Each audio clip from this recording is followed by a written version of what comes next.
to prod me into action. "Thanks for the note, Hector. You go on home," I said. "Is everything okay, boss?" he asked. "No, but I'll take care of it," I responded. Hector nodded. He was still only a kid. I'd been training him for about 3 months, and he didn't look at all uncomfortable in the suit and tie that I'd bought for him. I'd taught Hector to be polite, calm, well-mannered, and now he could be employed as a bouncer anywhere in the world. I'm sure the customers at the Lima Miraflores Hilton had no idea that Hector lived in a house he had built himself, in the Pueblos Jóvenes slums to the east of here, where the walls were corrugated metal sheets, where water came from a standpipe and sewage ran in the street.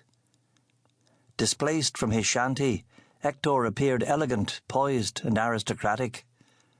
The marriage of a conquistador bloodline with Inca royalty. And he was smart, and he had compassion. He was an ideal lieutenant. He couldn't be more than 21 or 22. He'd go far. Probably have my job in 5 or 6 years.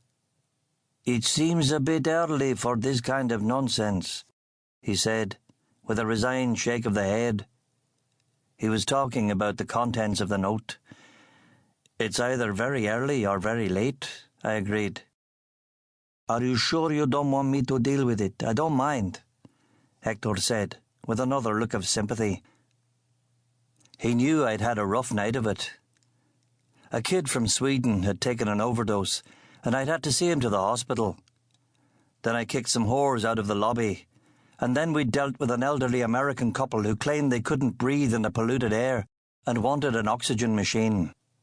Later today, the Japanese ambassador to Peru was coming for an informal breakfast talk on the possibility of extraditing disgraced Peruvian ex-president Fujimori from his bolt hole in Tokyo.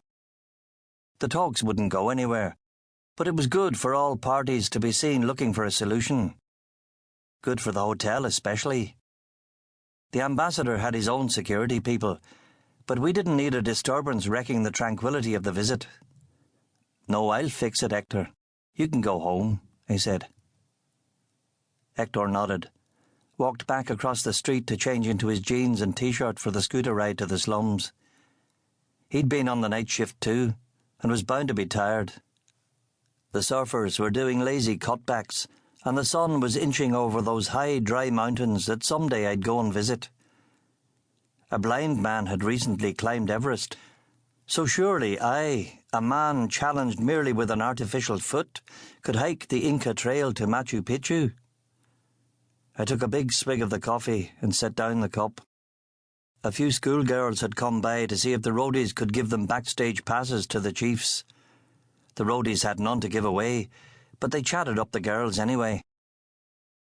"Get your backs into it, you Daigao bastards," the Australian foreman barked.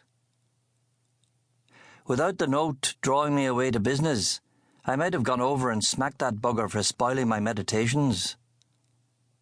I looked at the message. It was easy enough to decipher. In stateroom LY, that is the 50th floor, Suite Y, a plum, in other words a drunk American, named Mr. P. Buck, was creating a mulligan, i.e. a disturbance.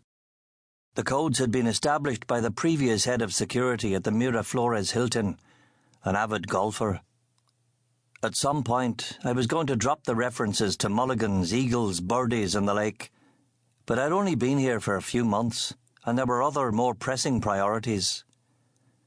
I sighed, crumpled the note in disgust, and threw it in the nearest garbage can. A drunken American, probably fighting with a prostitute. P. Buck. I wondered if REM were in town. The guitarist was called Peter Buck, and had once been arrested and acquitted of being drunk and disorderly on a British Airways flight. I shook my head.